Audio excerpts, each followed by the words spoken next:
The air was thick with the scent of pine and the distant sound of water lapping against the shore. Our rented lake house was supposed to be a weekend escape, a chance to unwind, to breathe deeply, to forget the chaos of city life. The first few hours were idyllic, the sun shining brightly over Lake Willow, the sound of laughter echoing from the dock as my friends set up for a barbecue. But as the sun dipped below the horizon, a subtle unease began to creep in. It started with the canoe. I first noticed it while I was preparing dinner in the kitchen. A lone figure sat in a small, weathered canoe, paddling slowly along the edge of the tree line across the water. The fading light obscured their features, but I could see the silhouette clearly. They didn't seem to be fishing or enjoying the scenery. Instead, they just floated there, staring back at the house. "Hey, guys, check this out," I called to my friends, pointing out the window. "Is that guy lost or what?" The others laughed, dismissing it as a harmless local. "Probably just some weirdo enjoying the sunset," my friend Jake joked, but I couldn't shake the feeling that something was off. The figure didn't move, didn't wave, just sat there, perfectly still.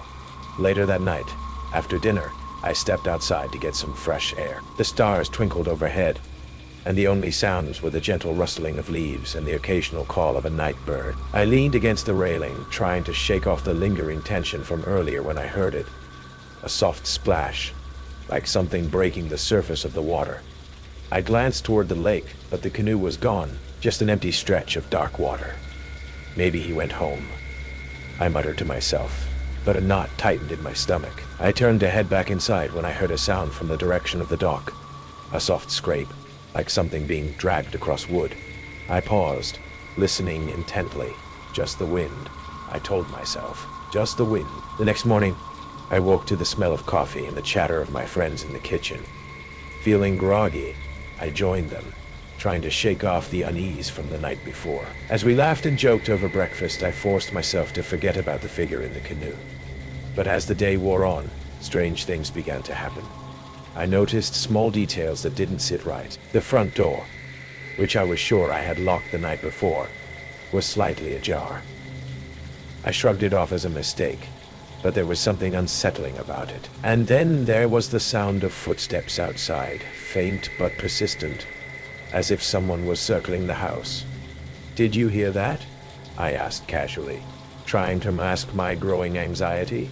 "Hear what?" Jake replied, looking puzzled. "You're just paranoid from last night." "Yeah, maybe," I said, forcing a laugh. But deep down, I felt a chill creeping up my spine. I moved to the window, peering out toward the tree line, half expecting to see the figure again. But the area was empty. Later that afternoon, as we prepared to go swimming, I caught sight of it again, the canoe, drifting silently into view. But this time, the figure was closer, and I could see them more clearly. It was a man, older, with unkempt hair and a scruffy beard. He sat still, staring at our house, a strange smile plastered on his face. "Guys, look!" I pointed, my heart racing. "He's back." My friends turned, and their laughter died as they took in the sight. "That's creepy," Sarah said, her voice low. "Is he just watching us?" I felt a wave of panic wash over me. "This isn't normal. I think we should call the police." "Relax," Jake said, trying to lighten the mood. "He's probably just a local who's curious about the rental. It's a free country, right?" But I couldn't shake the feeling that he was watching more than just the house. It was as if he was studying us, cataloging our movements. I felt exposed, like a specimen under a microscope. As night fell, the atmosphere shifted. The laughter from earlier faded, replaced by a thick silence. I tried to distract myself with games and music, but every time I glanced out the window, the canoe was still there, bobbing gently in the water, its occupant motionless. I could feel my pulse quicken. Then, just after midnight, I heard it again. The scrape of something against the dock. I shot up from the couch, heart racing. "Did you hear that?" I whispered, glancing at my friends. They exchanged uneasy looks. "It's probably just the wind," Sarah said, but I could see the doubt in her eyes. I tiptoed to the window, peering into the darkness outside. The canoe was still there, but the man was gone. I felt a rush of dread as I turned away, half expecting him to be standing right behind me. I shook the thought off, reminding myself that I was being irrational. But then I heard a soft thud at the front door. I froze. My heart raced as I exchanged glances with my friends. "What was that?" Jake whispered. "I don't know," I replied, my voice barely above a whisper. "Stay here." I crept toward the door, every nerve in my body screaming at me to turn back. I reached for the doorknob, hesitating as I heard another thud, louder this time. It sounded like something heavy being dropped. "Don't open it," Sarah hissed, her eyes wide with fear. I took a deep breath, steeling myself. I have to check. I swung the door open, ready to confront whatever was outside. But there was nothing there, just the empty porch and the darkened yard stretching out before me. The silence was deafening. "See, nothing to worry about," I said, trying to reassure myself as much as them. But as I stepped outside, I noticed something lying on the ground. A small, crudely made doll, fashioned from twigs and leaves, with a face drawn in dirt. My stomach turned. It looked like a child's toy, but it was unsettling in the context of the night. "What is that?" Jake asked, stepping closer. "I don't know," I replied, picking it up, a chill running down my spine. "It's just a doll," but as I held it in my hands, I felt a sense of dread wash over me. It was too dark to see clearly, but I could swear the doll's eyes were staring back at me, judging me. Suddenly, I heard a splash from the lake. I turned, heart racing, and saw the canoe moving again, the man now paddling toward the shore. His expression was unreadable, but I felt the weight of his gaze on me. "Guys, we need to go inside. Now," I urged, my voice shaking. "Now," I urged, my voice shaking. As we hurried back inside, I slammed the door shut, locking it behind me. The weight of the doll still felt heavy in my hands, and I tossed it aside, trying to shake off the unease. "Call the police," I said, my heart pounding. "We need someone to check on this guy." As Jake reached for his phone, I felt a rush of panic as the lights flickered. The power surged, and then went out completely, plunging us into darkness. "Great," I muttered, feeling my pulse quicken. "Just great." I fumbled for my phone, using its light to illuminate the room. "We can't stay here," I said, fear creeping into my voice. "We need to find a way out." Just then I heard a soft knock at the back door. "Did you hear that?" Sarah whispered, clutching my arm tightly. I nodded, heart racing as I moved cautiously toward the kitchen.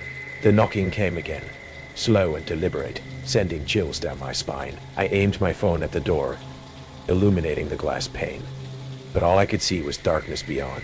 "Who's there?" I called out, my voice trembling. No response, just silence. Then the knock came again, louder this time, as if someone was trying to get in.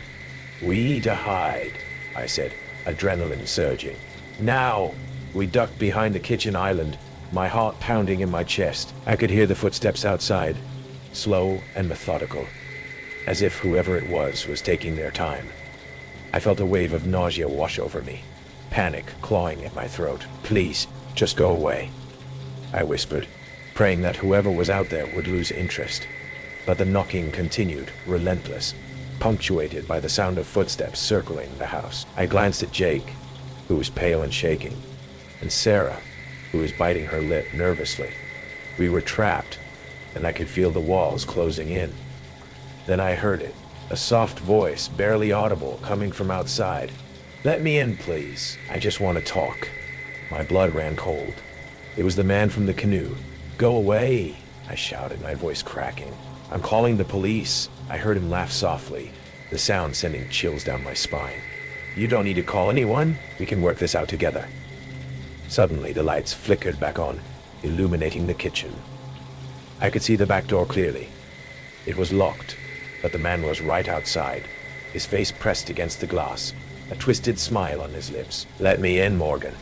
I just want to talk," he repeated, his voice dripping with false sincerity.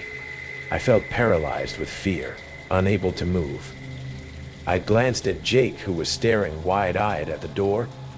"We have to do something." I took a deep breath, trying to steady myself.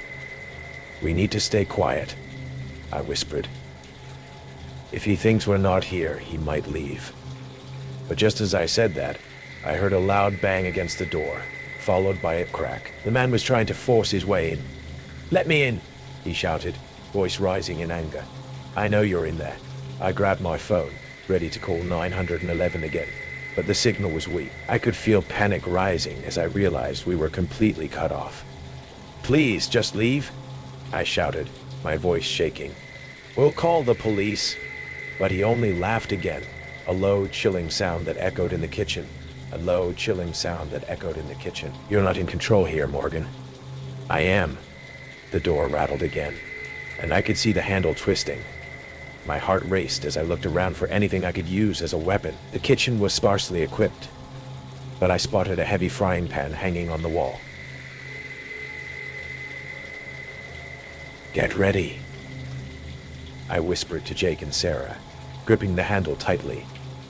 "If he gets in, we fight." Just then there was another loud crash, and the door burst open, splintering wood flying across the room. The man stood in the doorway, his face twisted with rage, eyes wild and hungry. "Now you're going to pay for ignoring me," he shouted, lunging forward. I swung the frying pan with all my strength, connecting with his shoulder. He stumbled back, momentarily shocked. We didn't have time to think. I yelled for Jake and Sarah to run, and we bolted past him, sprinting toward the front door. We burst outside into the night, the cool air hitting us like a wave. I could hear the man cursing behind us, but we didn't stop. We ran toward the parking lot, hearts pounding, adrenaline surging. "Where's the car?" Jake shouted, scanning the area. "Over there." I pointed to my car, parked near the entrance. We sprinted toward it, fumbling for the keys as I glanced back. The man was gaining on us, still shouting, rage in his eyes. I finally found the keys, my hands shaking as I unlocked the door and jumped inside. "Get in, hurry!" Jake and Sarah scrambled in, and I slammed the door shut, locking it just as the man reached us. He pounded on the window, his face twisted in anger. "You can't run from me!" he screamed, his voice echoing in the confined space. I started the engine, my heart racing as I backed out of the parking lot. The man stepped aside, still glaring at us, but I didn't look back. I drove toward the main road, the adrenaline still surging through my veins. As we sped away, I glanced at Jake and Sarah, who were both pale and breathless. "Did we lose him?" Sarah panted, looking back nervously. "I think so," I said, trying to steady my racing heart. "But we need to get somewhere safe." We headed to the nearest police station, my mind racing with everything that had just happened. I could still feel the weight of his gaze on me, the chill of his laughter echoing in my ears. When we arrived, I recounted everything to the officers on duty, showing them the damage to the hotel room and describing the man. They took my statement seriously, but I could see the skepticism in their eyes. They were used to hearing wild stories from frightened guests.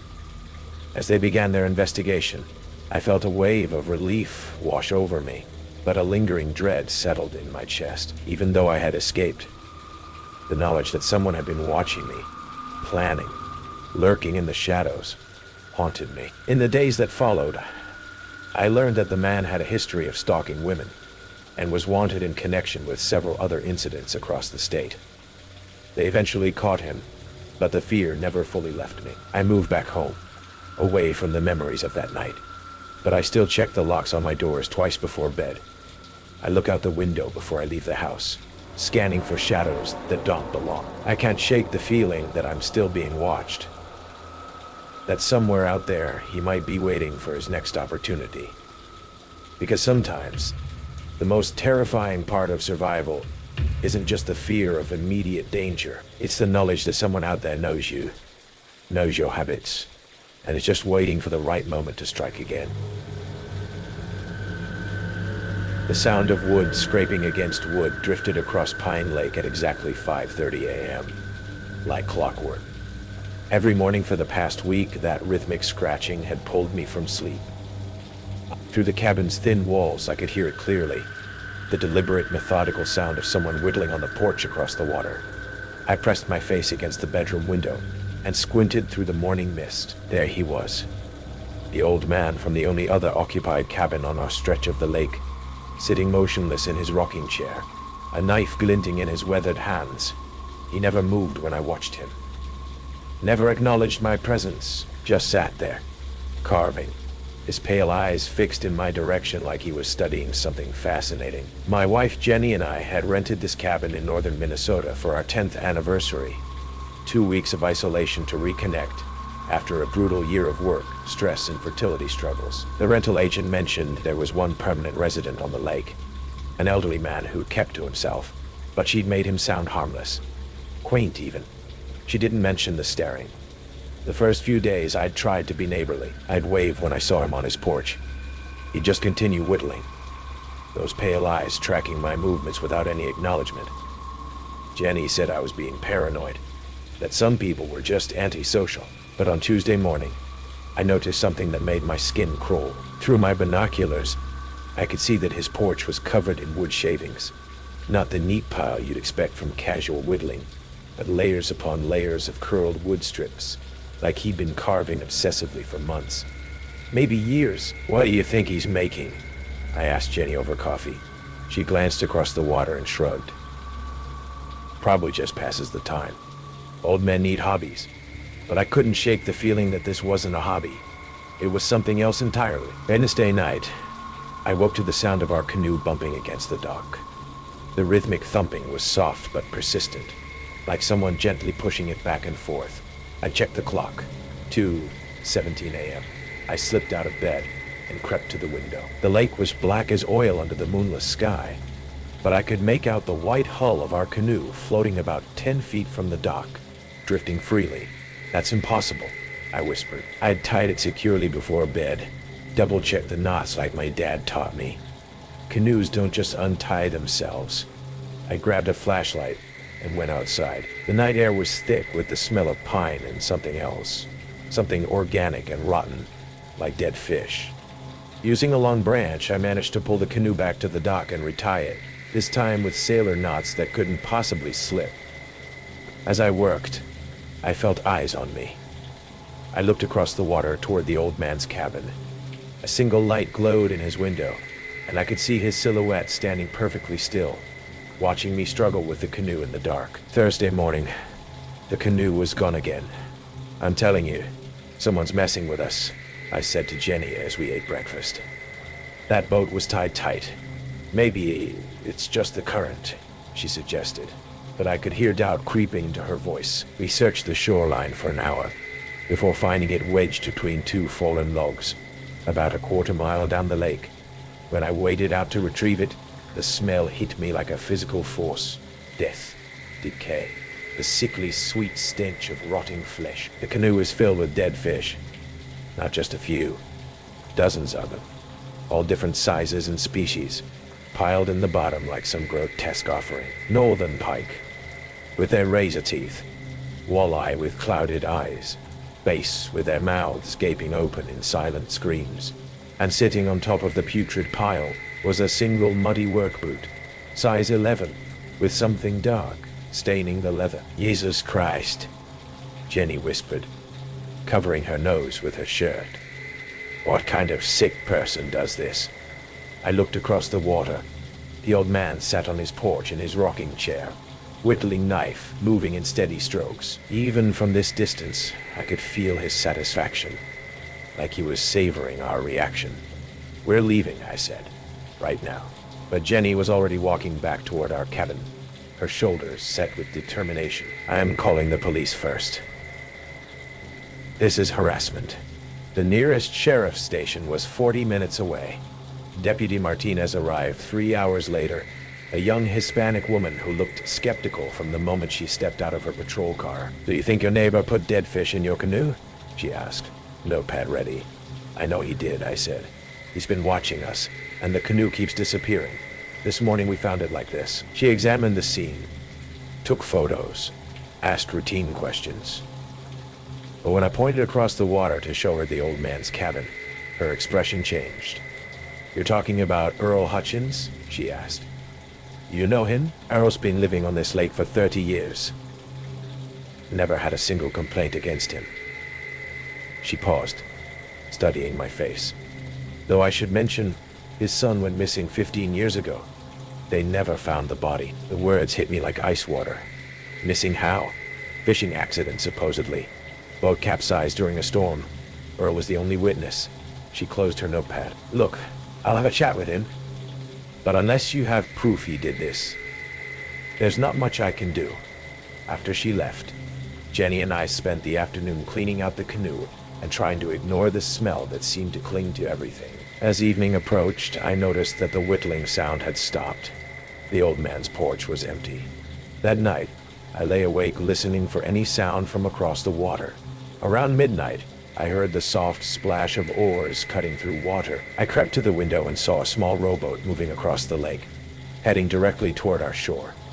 In the boat sat the old man, his pale eyes reflecting the starlight like an animal's. He was rowing slowly, deliberately, and in his free hand he held something long and sharp. The whittling knife, but bigger now, more like a fillet knife. I shook Jenny awake. He's coming over here. She looked out the window and went white. Call 911, but my phone showed no signal. We were too far from civilization, too isolated. The old man's boat was only 50 yards away now, close enough that I could hear his labored breathing. The car, I whispered. We run for the car. We crept toward the front door, but the sound of footsteps on our dock made us freeze. Slow, careful steps, like someone trying not to make noise. Then came the voice, raspy, unused, like gravel in a cement mixer. I know you're awake. A pause. Then, you found my son's boot. My blood turned to ice. The muddy boot in the canoe. It belonged to his missing son. Earl hadn't been harassing us. He'd been trying to tell us something. He's down there, the voice continued. In the deep water, been waiting 15 years for someone to find him. The front door handle turned slowly. I grabbed Jenny's hand and we bolted for the back door, crashing through the screen and running blind into the woods. Behind us, I heard Earl's voice, no longer whispering. I put him there. And now you know. We ran until our lungs burned, following the old logging road back toward civilization. My phone finally picked up a signal 2 miles from the lake, and I called 911 with shaking hands. The police found Earl Hutchins sitting on his porch the next morning, whittling peacefully in his cabin. They discovered a journal detailing how he'd killed his son during an argument about money, weighted the body down in the deepest part of the lake. For 15 years, he'd been carving the same thing over and over. A small wooden boat, identical to the one his son had died in. His porch was covered with hundreds of them. He confessed everything, said the guilt had been eating him alive. When he saw us at the lake, he couldn't stop himself from trying to show us where the body was hidden. The boot was his son's. The dead fish were just his way of marking the spot.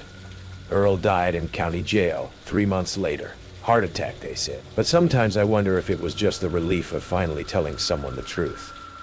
We never went back to get our things from the cabin.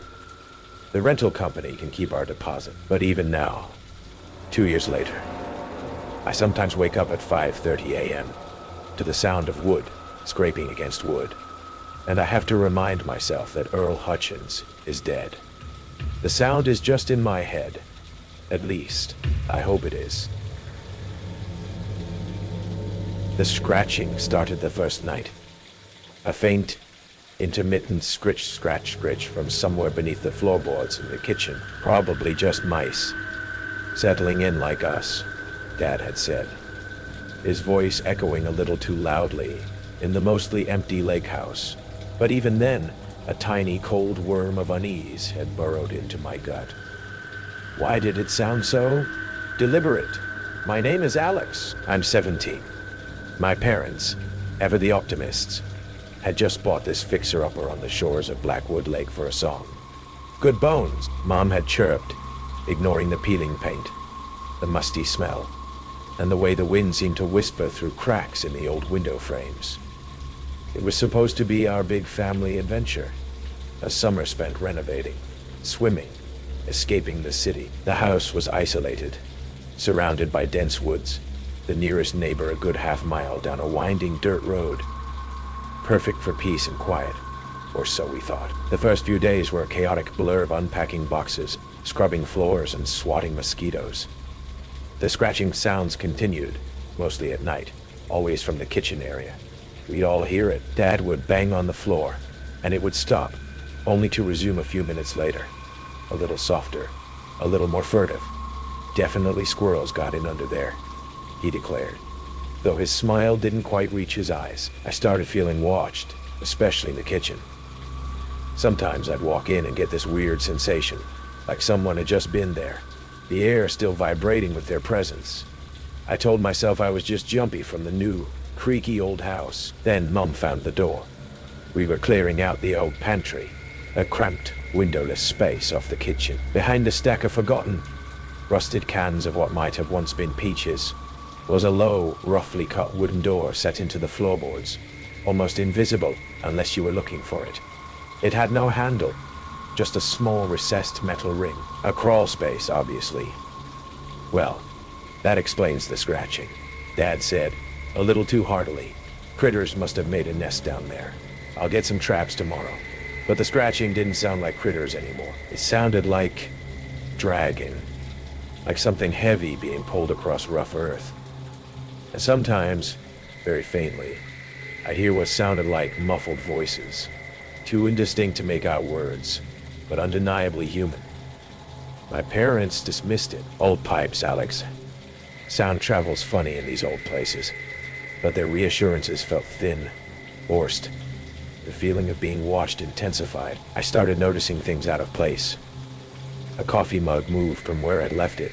The pantry door, which we always kept closed, found slightly ajar in the morning. One night, the scratching was frantic, desperate, accompanied by a series of dull thuds from directly beneath my bedroom floor, which was right above the kitchen. I couldn't take it anymore. I'm going down there. I told my parents the next morning, my voice shaking but determined. I need to see what's making that noise. Dad, after some initial resistance, finally agreed. All right, but I'm coming with you, and we're taking the big flashlight and a crowbar. The crawlspace door creaked open with a groan of protest, releasing a wave of cool, damp, earthy air. And something else, a faint but unmistakable human scent, stale sweat, unwashed bodies. Dad shone the powerful flashlight beam into the darkness. It wasn't just a rough, unfinished space. About 10 feet in, the beam illuminated a low, narrow passage that seemed to extend further under the house. The scratching sounds had stopped the moment we opened the door. Probably just raccoons made a den, Dad muttered, but his voice lacked conviction. I'm going in, I said before I could lose my nerve. Alex, maybe we should just call pest control. Mom began, her voice tight with anxiety. But I was already on my hands and knees, crawling into the opening. Flashlight held out in front of me. Dad followed, grumbling. The passage was tight, the air thick and cloying. The ground was damp earth. After a few feet, it opened into a slightly larger area, still low-ceilinged, but big enough to crouch in. And it wasn't empty. In the wavering beam of my flashlight, I saw it. A makeshift living space, a filthy mattress in one corner, a collection of empty tin cans and plastic water bottles, a bucket in another corner, clearly used as a toilet, and the air, it was warm, not just damp, but warm, as if someone had been there very, very recently. The source of the body odor was strong here. My blood ran cold. This wasn't animals. Someone had been living under our house, living right beneath us. We need to get out of here, Dad whispered, his face pale in the flashlight glow. Call the police. But then my light fell on something else, tucked beside the filthy mattress. A spiral-bound notebook, its cover worn and stained. A journal. My hand trembled as I reached for it. Alex, don't, Dad hissed. Leave it. Let's go. But I had to know. I flipped it open. The handwriting was spiry, agitated, filling page after page. October 17th. The new ones arrived today. They make so much noise upstairs. Don't they know this is our house? Father says we must be patient. They will leave like the others. They always leave. My heart hammered against my ribs. Our house? The others? I flipped through more pages, entries detailing our movements, our conversations, overheard through the floorboards, descriptions of what we ate, what we wore, when we slept. They knew everything.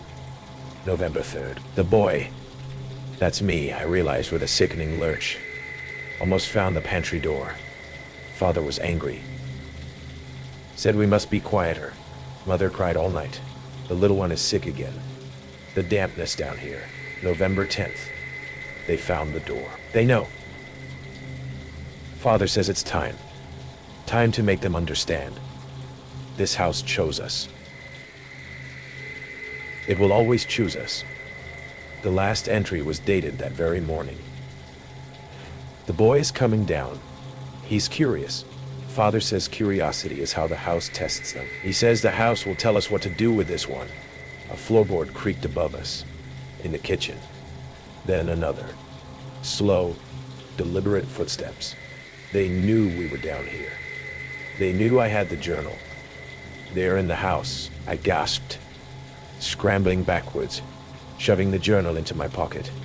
Dad was already moving, pushing me towards the narrow passage out. We crawled, frantically, back towards the pantry, towards the light. The sounds of movement upstairs growing louder, closer. We burst out of the crawl space, into the bright kitchen, just as three figures emerged from the living room. A man, gaunt and wild-eyed, his clothes caked with dirt. A woman, equally disheveled, her face a mask of grim resignation. And a younger boy, maybe 10, clutching a crudely made wooden toy, his eyes wide and vacant. The man held a length of heavy iron pipe. "This is our house," he rasped, his voice a dry whisper, like the scratching sounds we'd heard. "You don't belong here." The next few moments were a blur of terror. Dad yelled at Mom to call 911. He put himself between us and the family from beneath the floor. The man swung the pipe. I screamed.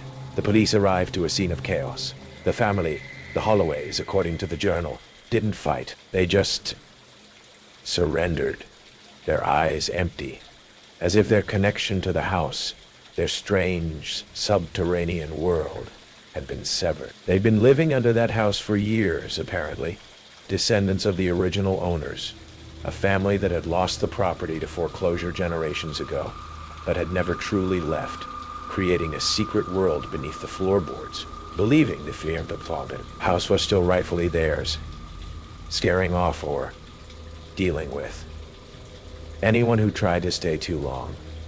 The others mentioned in the journal were previous owners, previous tenants, who had indeed left in a hurry, or hadn't left at all. The police found more than just a makeshift living space in that crawl space. They found evidence of other older secrets, buried even deeper in the earth beneath the house. We sold the lake house, of course. Couldn't get out of there fast enough. The good bones were rotten to the core. Sometimes late at night, when my own house is quiet, I swear I can still hear that faint, rhythmic scratching from beneath the floor. And I think about the Holloways, and their journal, and that chilling, possessive belief. This house chose us, and I wonder how many other old houses, sold cheap as fixer-uppers, are just waiting for their true tenants to emerge from the darkness beneath. The early morning sun filtered through the trees, casting dappled shadows across the dock where our small motorboat was tied. I loved this time of day. Calm, serene, the world still waking up around me. It was a Saturday, the perfect day for a little fishing on Lake Serenity. I had been looking forward to this trip for weeks, a much-needed escape from the grind of my day job. As I stepped onto the dock, the familiar creak of the wood beneath my feet felt comforting. I took a deep breath of fresh air, savoring the scent of the lake mixed with pine. But that comfort was short-lived. Something felt off. I glanced at the boat, noticing the fuel gauge was almost empty. That was strange. I could have sworn I filled up the tank before we left last week. I shook my head, dismissing the thought. Maybe I hadn't been as thorough as I thought. I climbed aboard, ready to check the fuel line when I spotted something out of place. Muddy boot prints leading from the edge of the boat to the seat. My heart skipped a beat. I hadn't been out here alone since we parked it last weekend. Who the hell was on my boat? I muttered, scanning the area for any signs of a trespasser. The lake was eerily quiet, just the gentle lapping of water against the hull. But the silence was unsettling, amplifying the sound of my own breathing. I stepped further into the boat, noticing the prints continued toward the rear. A chill crept down my spine. Had someone taken the boat out while I was away? But why? Then I saw it. A fishing knife wedged in the seat cushion, the blade gleaming in the morning light. My stomach dropped. This wasn't just a prank. It was a sign that someone had been here. Someone who meant to stay hidden. I grabbed the knife, feeling the weight of it in my hand. It was a standard fishing knife, but it felt wrong somehow, like it had absorbed the essence of whatever had happened here. I turned it over, looking for any identifying marks, but it was just a plain tool. Suddenly, a sound broke the stillness, a rustling from the bushes at the edge of the dock. I froze, heart racing, gripping the knife tightly. My mind raced with possibilities. Was someone watching me? Had they left the knife behind as a warning? I stepped cautiously to the edge of the dock, peering into the underbrush. Nothing. Just the wind rustling through the leaves, but that didn't ease the sense of unease settling in my stomach. I felt a chill run down my spine, a primal instinct urging me to leave. "Get it together," I whispered to myself. I couldn't let fear control me. I had a fishing trip planned, and I wasn't about to let some strange footprints ruin it. I decided to head back to the cabin, hoping to forget about the knife and the prints for the day. I tucked the knife into my pocket, resolved to report it to the local authorities later. As I made my way back up the path to the cabin, I couldn't shake the feeling that I was being watched. Every rustle of leaves, every crack of a twig felt amplified, like someone was lurking just out of sight. I turned to look behind me, but the path was empty. Once I reached the cabin, I locked the door behind me and tried to focus on preparing for the day. I made breakfast, but the unease lingered. I kept glancing out the window, half expecting to see someone standing by the dock watching me. After a few hours, I decided to return to the boat. I needed to check the fuel line and see if there was anything else amiss. As I stepped back onto the dock, the sun was high in the sky, but the shadows felt darker somehow. I approached the boat cautiously, scanning the area. Everything looked normal, but the uneasy feeling settled back in. I climbed aboard, checking the fuel gauge again. Still low.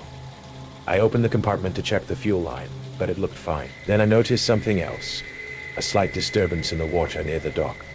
It looked like something had been disturbed, rippling just beneath the surface. I leaned over, peering into the water, but all I could see was my reflection staring back at me. "Stop being paranoid," I muttered to myself. I just needed to focus on fishing, to clear my mind. As I settled into the boat, I couldn't shake the feeling of being watched. I grabbed my fishing gear, trying to concentrate, but every time I glanced toward the shore, I felt the weight of someone's gaze upon me. The day dragged on, and as the sun began to set, I decided to head back to the cabin. I reeled in my line, feeling frustrated with the lack of bites. Just as I was about to start the engine, I heard a voice call out from the shore. "Hey, you catch anything?" I looked up to see a man standing there, a stranger with a friendly smile. He was tall, wearing a baseball cap and a faded t-shirt. Something about him felt off, though. I couldn't put my finger on it, but the way he stood there, hands on his hips, felt predatory. "Just a couple of small ones," I replied, trying to keep my tone casual. "Nothing worth keeping." He nodded, but his eyes never left me. "Nice boat you got there. Looks like you've been out here a while." "Yeah, just enjoying the lake," I said, trying to sound nonchalant. He stepped closer to the water, and I felt a surge of unease. "You know, I've seen you around here before. You come out often." "Just on weekends," I said, forcing a smile. "Nothing too crazy," he smiled back. But it didn't reach his eyes. "You should be careful out here. It can get lonely at night." The words sent a chill through me. "I'll keep that in mind," I replied, trying to sound lighthearted. As he continued to watch me, I felt the weight of his gaze bearing down. There was something unsettling about the way he lingered, like he was assessing me, gauging my reactions. I turned away, starting the engine, ready to leave. "Nice to meet you," he called as I pulled away. "See you around." I didn't respond, my heart racing as I navigated the boat back to the dock. I tied it off, my mind still racing with unease. I needed to report the strange man to someone, but the thought of going to the local sheriff's office felt daunting. As I stepped off the boat, I noticed something again. The same muddy footprints leading from the water to the dock. I felt a wave of nausea wash over me. Had someone been watching me? Had they been waiting for the right moment? I quickly made my way back to the cabin, locking the door tightly behind me. I tried to shake off the feeling of dread, but it clung to me like a shadow. I glanced out the window, but the shoreline was empty, the lake calm and inviting. Later that evening, I heard another noise. A soft knock on the cabin door, followed by the sound of something scraping against the wood. My heart raced as I grabbed my phone, ready to call for help. "Who is it?" I called out, trying to sound brave. Silence. The knocking continued, steady and rhythmic. I could feel my pulse quickening, my breath hitching in my throat. "Go away," I shouted, backing away from the door. "I'm calling the police." The knocking stopped for a moment, then resumed with renewed vigor. I pressed my back against the wall, panic surging through me. I could hear the sound of footsteps outside, moving around the cabin. "Let me in," a voice called, low and menacing. "You can't hide from me." I felt a rush of adrenaline as I realized this wasn't just a prank. I grabbed a heavy lamp from the table, ready to defend myself. The door rattled violently, and I felt the weight of the situation crash down on me. I was trapped, and my mind raced with possibilities. Just then, my phone buzzed, breaking the tension. It was a text from an unknown number. My heart dropped as I opened it. "Nice view from your cabin. Hope you're not planning to leave tonight." I slammed my phone down, panic rising. I had to get out. I rushed to the back door, fumbling for the lock. Just as I opened it, I heard the front door burst open behind me. "Where do you think you're going?" the man from the lake shouted, stepping inside. I bolted into the night, heart pounding as I sprinted toward the tree line. I could hear him behind me, footsteps pounding against the ground. "Help! Someone help me!" I screamed, desperation spilling over. I ran for what felt like an eternity, the darkness closing in around me. Just as I reached the edge of the trees, I stumbled, falling to the ground. I scrambled to my feet, frantically looking for cover. I spotted a small shed nearby and dashed toward it, heart racing. I ducked inside, holding my breath as I pressed my back against the wall. I could hear him approaching, his footsteps growing louder. "Where are you?" he called out, voice echoing in the stillness. "You can't hide forever." The adrenaline surged through me, and I felt the weight of the moment settle in. I had to think. I had to find a way to escape. As I crouched there, I could hear the sound of rustling outside the shed. He was searching for me, and I was running out of time. Just then, I heard sirens in the distance, the sound of hope piercing through the darkness. I held my breath, praying the police would arrive in time.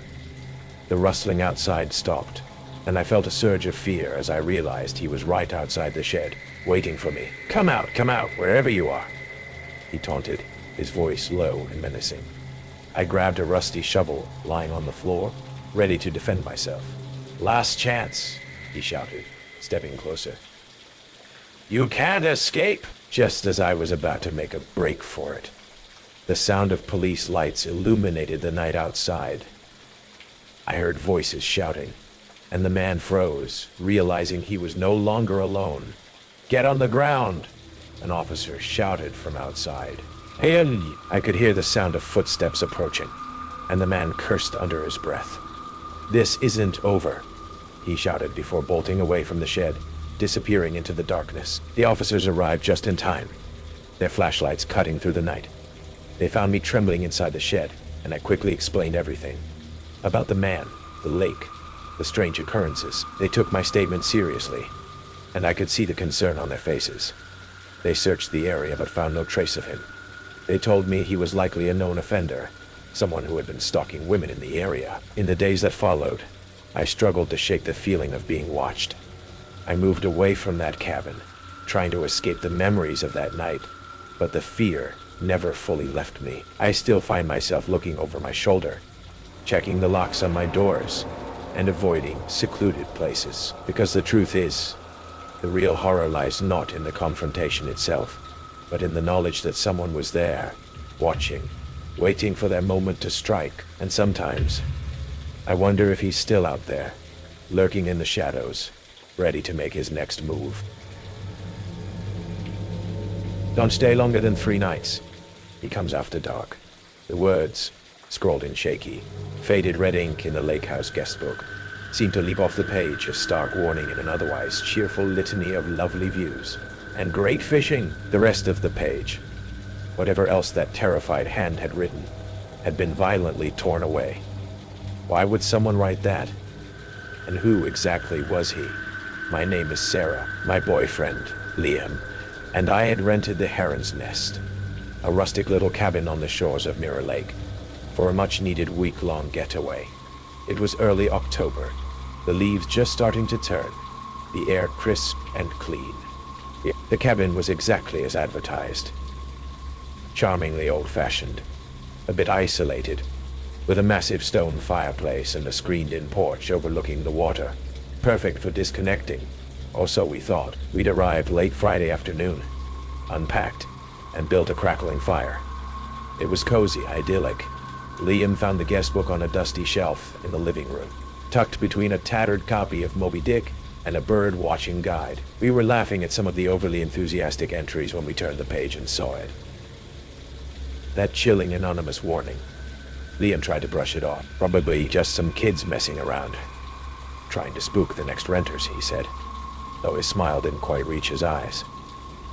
I wasn't so sure. The red ink looked disturbingly like old, dried blood, and the ragged tear at the bottom of the page felt desperate.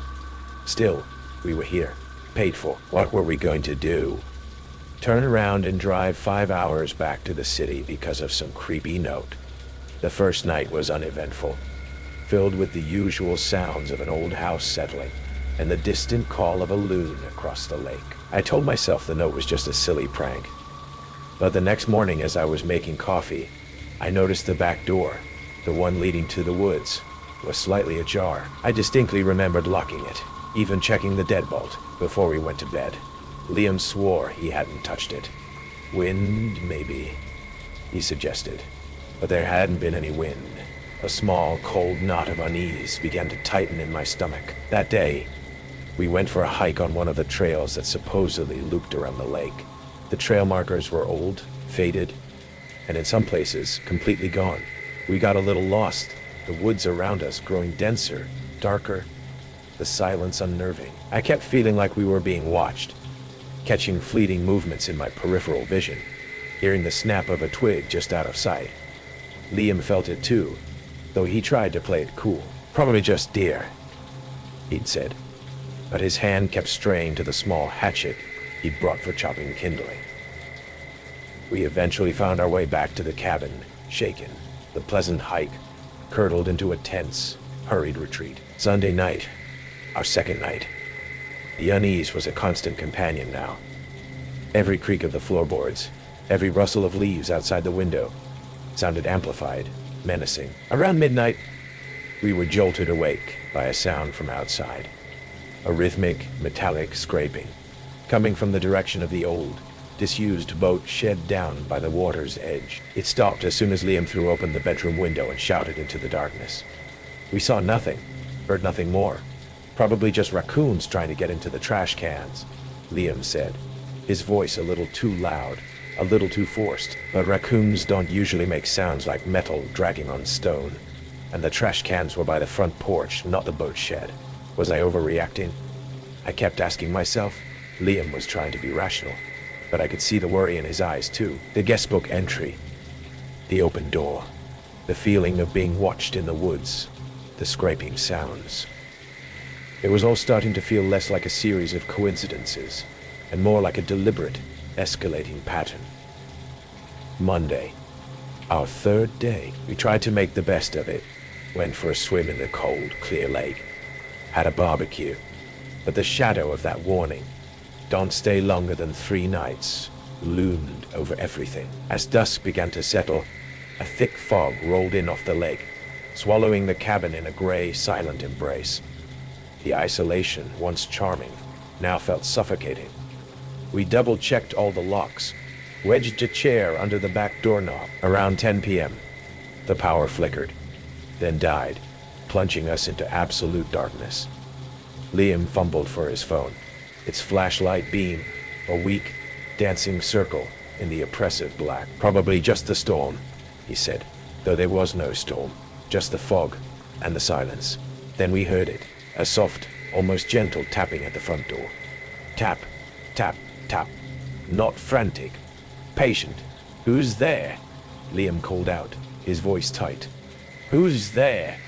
Liam called out, his voice tight. Silence. Then, the tapping again, a little more insistent. My heart was hammering. "Don't answer it," I whispered. The tapping stopped. For a long moment there was only the sound of our own ragged breathing. Then a floorboard creaked on the screened-in porch, the one that wrapped around the side of the cabin, leading to the back door. He was moving. We backed away from the front door, towards the kitchen, towards the back door we'd barricaded. The scraping sound started again, louder this time, closer, not from the boat shed, from under the cabin, directly beneath the kitchen floor. Scrap, thump, scrap, like something heavy being dragged, or someone trying to claw their way in. Liam grabbed the fireplace poker, his knuckles white.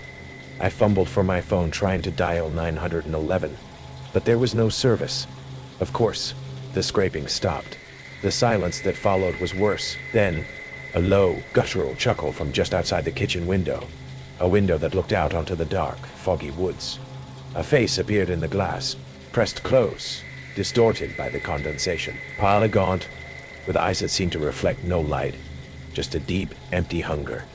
It wasn't a reflection, it was him. He raised a hand and tapped on the glass, that same patient tap, tap, tap, tap. His fingernails were long, yellowed, caked with dirt. He smiled, a slow, terrible stretching of his lips, revealing broken, stained teeth. That's when we ran, not towards any door.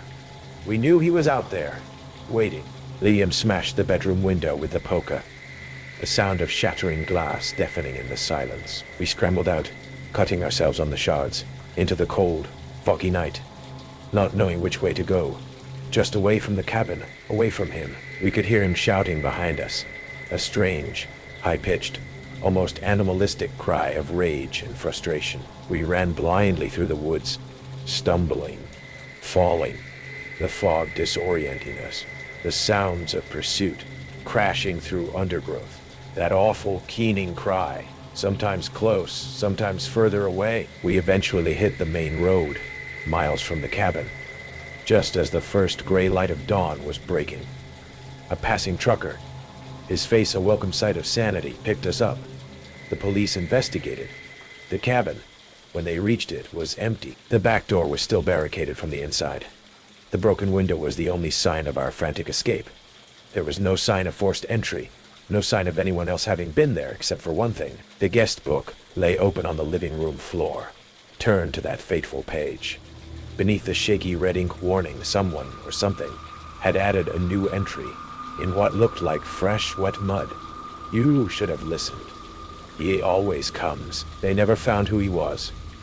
The owner of the cabin, a faceless corporation in another state, claimed no knowledge of any previous incidents. The locals in the nearest town, when questioned, just shrugged, their eyes evasive. "Old places in the woods," they'd mutter. "Best left alone." We never went back to Mirror Lake. The charming rustic cabin is now just a dark spot in my memory, a place of primal terror. I still have nightmares about that face in the window, that patient tapping, that chilling, possessive hunger. And sometimes, when I'm in a quiet place, late at night, I swear I can still hear that faint metallic scraping sound, and I wonder who he was, and if he's still out there, by the lake, waiting for the next guests to ignore the warning in the book, waiting for their third night to fall. The sharp pain in my ankle felt like a bee sting at first. I was treading water in the middle of Crescent Lake, about 30 yards from shore, when something metallic bit into my skin, just above my heel. The lake was so clear I could see my own feet kicking below me, but whatever had caught me was deeper, hidden in the murky shadows near the bottom. I tried to shake it loose, but it held tight. Then I felt the tug, not from my movement, but from something pulling back. Something was attached to whatever had hooked me, and it was heavy. I'm Marcus Webb, a 28-year-old park ranger based in northern Michigan. I'd been working at Sleeping Bear Dunes for 3 years, and Crescent Lake was one of my regular patrol spots. It's a small, spring-fed lake about 2 miles off the main hiking trail. The kind of place locals know about but tourists rarely find. I stopped for a quick swim after checking the backcountry campsites. The water was perfect, 75 degrees, crystal clear, with that pine-scented air that makes you feel like you're in a postcard. It should have been peaceful. Instead, I was trapped. I took a deep breath and dove down to see what had caught me. The hook was old, rusty, the kind fishermen use for large bass or pike. But it wasn't attached to a fishing line. It was tied to a thick yellow rope. The rope disappeared into the darker water below, heading toward a massive fallen log that had been submerged for decades. I followed it down, my lungs starting to burn as I swam deeper. At 15 feet, I found where the rope ended. A black canvas backpack sat wedged between 2 branches of the sunken log, the rope tied around its main zipper pull. The bag looked new, expensive, not something that would accidentally end up at the bottom of a lake. I surfaced, gasping, my mind racing. Someone had deliberately sunk this bag and rigged it with a hook. But why? And why here, in one of the most remote spots in the park? I swam back to shore and grabbed my diving mask from my ranger pack. Whatever was in that bag, I needed to see it. The second dive took longer. I had to work the hook out of my ankle first. It had buried itself deep enough to draw blood. Then I carefully untied the rope from the backpack and brought the whole thing to the surface. The weight nearly pulled me under. The bag wasn't just heavy. It was deliberately weighted down with something inside. I dragged it onto the rocky shore and sat staring at it for a full minute before working up the courage to open the main compartment. The first thing I found were the stones, river rocks the size of softballs, wrapped in duct tape to keep them from shifting. Someone had wanted this bag to stay down permanently. Underneath the stones, wrapped in multiple layers of plastic bags, were items that made my blood run cold. 3 driver's licenses with different names but the same photograph. A middle-aged white man with thinning brown hair and pale blue eyes. The photos looked professional, but the licenses were obviously fake. Different states, different birth dates, but that same cold stare in every picture. A coil of white zip ties, the heavy-duty kind used by police for restraints. There had to be 50 of them. A burner phone in a waterproof case, fully charged. 2 rolls of duct tape. A hunting knife with a 6-inch serrated blade. And at the bottom of the bag, sealed in its own plastic sleeve, was a hand-drawn map of the hiking trails around Crescent Lake, with specific campsites marked in red ink. My hands were shaking as I spread the map on the ground. Every marking corresponded to isolated backcountry sites where solo hikers or small groups might camp overnight. Sites I checked regularly as part of my patrol route. Someone had been planning something terrible, and they'd been studying the area for months. I grabbed my radio to call it in, but realized I was too far from any repeater tower to get a signal. My cell phone showed no bars either. I was completely alone with evidence of what looked like a planned abduction, or worse. That's when I heard the footsteps. Someone was coming down the trail toward the lake, moving slowly but deliberately. I quickly shoved everything back into the backpack and looked around for a place to hide it. The footsteps were getting closer. I could hear branches snapping underfoot, the distinctive sound of hiking boots on the rocky trail. I dragged the backpack behind a large boulder and crouched down beside it, my heart hammering against my ribs. Through a gap in the rocks, I could see the trail entrance about 50 yards away. A man emerged from the tree line, middle-aged, thinning brown hair, pale blue eyes, the same face from the fake driver's licenses. He stood at the edge of the clearing, scanning the area methodically. His gaze lingered on the disturbed ground where I'd dragged the backpack from the water, then moved to the wet footprints I'd left on the rocky shore. He knew someone had found his cache. For 10 minutes, he searched the shoreline, looking under logs and behind rocks. I pressed myself deeper into my hiding spot, barely breathing, as he worked his way closer to where I was hidden. When he was about 20 feet away, my radio suddenly crackled to life with a routine check-in from dispatch. The sound echoed across the lake like a gunshot. The man spun toward the noise, his hand moving to something tucked under his jacket. For a split second, our eyes met through the gap in the rocks. I didn't think. I just ran. I burst from behind the boulder and sprinted toward the trail, the backpack clutched against my chest. Behind me, I heard him give chase, his boots pounding against the rocks. The trail back to my truck was 2 miles of steep, winding path through dense forest. I had a head start, but he knew these woods as well as I did, maybe better. I ran harder than I'd ever run in my life, jumping over fallen logs and ducking under low branches. The backpack was like an anchor, but I couldn't risk dropping the evidence. My truck came into view just as I heard him gaining ground behind me. I fumbled for my keys, threw the backpack into the passenger seat, and started the engine just as he emerged from the tree line. In my rearview mirror, I saw him standing in the middle of the dirt road, watching me drive away. He didn't try to chase the truck. He just stood there, memorizing my license plate. I drove straight to the sheriff's station in Traverse City and turned everything over to Detective Sarah Coleman. She took one look at the contents of the backpack and called in the FBI. The investigation revealed that the man, whose real name was David Kruger, had been using the fake identities to check into campgrounds and hiking areas across 3 states. He'd been targeting solo hikers for over 2 years, and the FBI linked him to at least 4 missing persons cases. They found his real camp about 5 miles from Crescent Lake, a sophisticated setup with surveillance equipment, detailed maps of hiking trails, and a journal documenting movements of dozens of potential victims. I had stumbled across his supply cache by pure accident. The fishing hook had been his early warning system. If anyone found the bag, he'd know his cover was blown. Kruger was arrested 3 days later trying to cross into Canada. He's now serving life without parole for kidnapping and murder. But here's what still keeps me awake at night. That journal contained detailed notes about my patrol schedule, my truck, even my home address. I wasn't just the ranger who found his cache. I was his next target. The bonfire was just a distant, angry orange eye staring at us from across the black water. But it was enough to make the hairs on my arms stand up.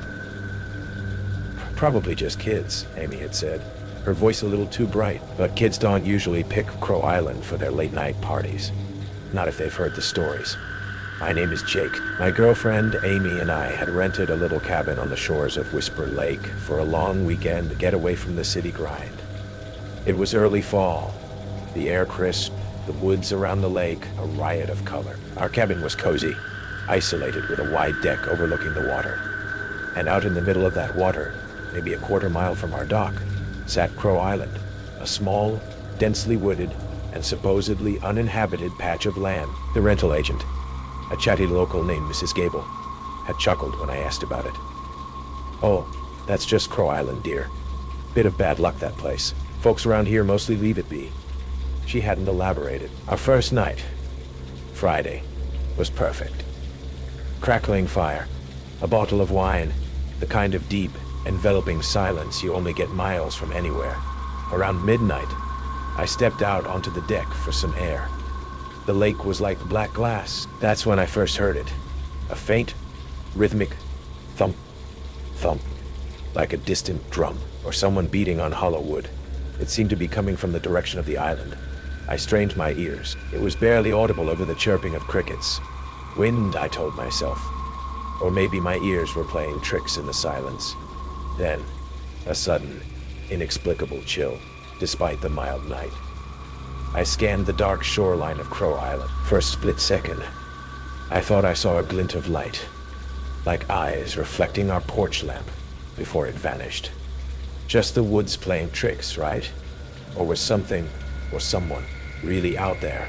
The next morning, Saturday, the unease lingered. As I was making coffee, I noticed the old wooden rowboat tied to our little dock was damp inside, the oars slightly out of place, as if it had been used recently. There was a single muddy footprint on one of the seats, too large to be Amy's or mine. Weird, I said, pointing it out to Amy. Must have been the caretaker, checking on it, she'd offered, though neither of us really believed it. Mrs. Gable hadn't mentioned any caretaker.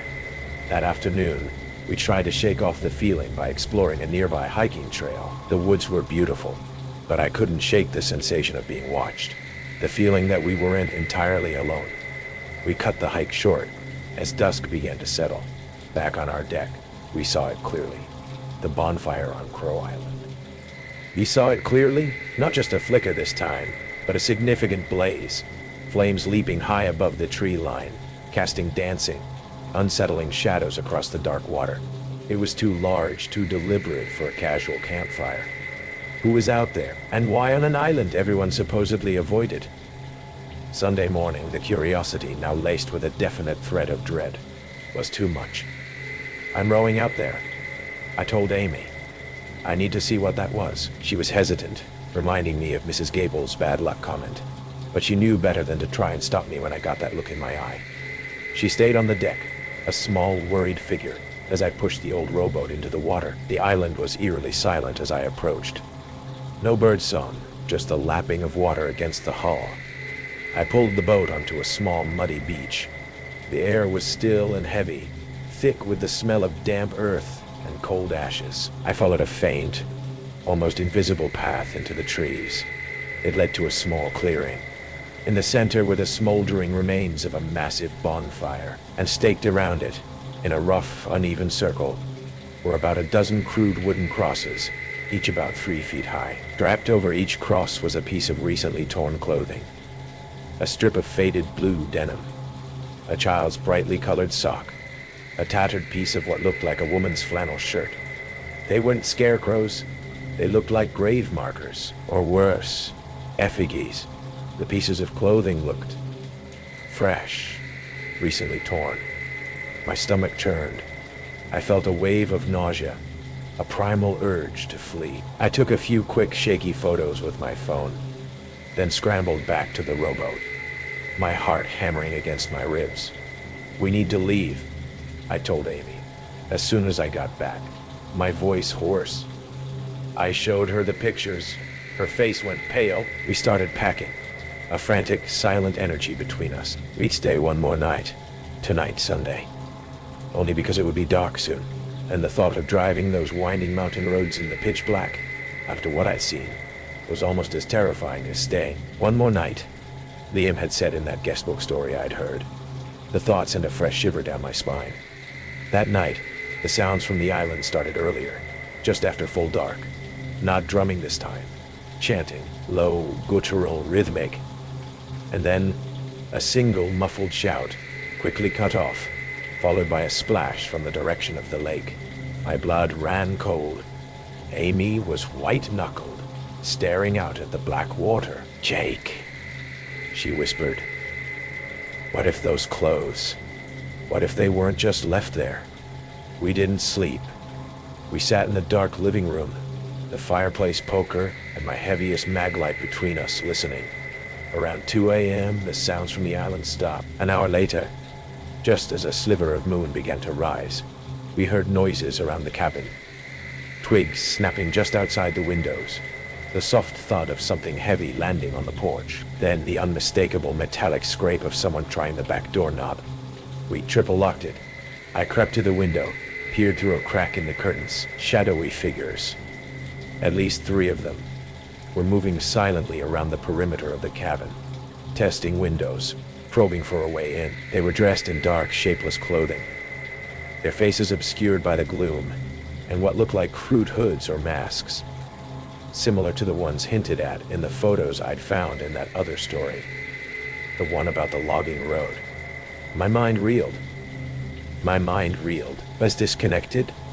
Or was this just what happened in these isolated, forgotten places? The power suddenly cut out, plunging us into absolute, terrifying darkness. Amy stifled a scream. Then, the sound we'd both been dreading. The distinct, rhythmic creak of oars in the water, coming from the direction of our dock. I'd taken our rowboat earlier. Now they were coming back, and they weren't alone. More figures emerged from the tree line surrounding the cabin, moving with a silent, purposeful menace. They carried crude tools, what looked like rusty farming implements, heavy branches fashioned into clubs. They began to pound on the doors, the windows, guttural shouts now joining the assault. A window in the kitchen shattered, glass spraying inwards. A hand, wrapped in dirty cloth, reached through, fumbling for the lock. This was it. There was no escape through the doors. The bedroom window. I yelled at Amy, grabbing her hand. We scrambled into the small bedroom, slammed the door, and shoved the flimsy dresser against it. The window faced the dense woods at the back of the property. I smashed it with the maglite, not caring about the noise that glass. We squeezed through, cutting ourselves on the jagged edges, and dropped into the cold, wet undergrowth. We ran, blindly, desperately, through the pitch-black forest, the sounds of pursuit, crashing through branches, those awful guttural shouts, echoing behind us. We didn't know where we were going, just away. Miles, it felt like, before we stumbled onto a deserted logging road. Then eventually, the main highway, just as the first sick gray light of dawn was breaking. A bewildered trucker, his face a beacon of normalcy in our nightmare, stopped for us. The police investigated. The cabin was ransacked, windows broken, doors splintered. On the living room floor, where the guest book had been, someone had used what looked like mud or blood to scrawl a single chilling word. Soon, on Crow Island, the fire pit was cold, the ashes scattered. The crude crosses, the torn clothing, all gone, vanished without a trace. Our rowboat was found drifting, empty, a mile down the lake. The locals, when questioned, were tight-lipped, their eyes evasive. Crow Island's always been trouble, was the most anyone would say. Best to leave it to its own. The rental agency, a faceless LLC based out of state, offered a refund and a terse apology for the inconvenience. No one was ever arrested.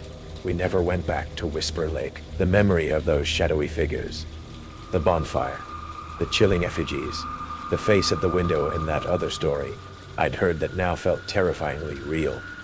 It's all seared into my mind. I don't know who those people were, or what dark rituals they performed on that island. Were they a forgotten cult? A secluded, hostile community protecting their isolation? Or something even more mundane, yet equally terrifying. Criminals, using the island's sinister reputation as a cover. Sometimes, late at night, when the wind howls just right, I swear I can still smell the faint, acrid scent of wood smoke and something else. Something like fear. And I know, with a certainty that chills me to the bone, that Crow Island is still out there, shrouded in mist and bad luck. Its bonfires probably still burning for someone, and I can't help but wonder whose clothes will be found on those crosses next.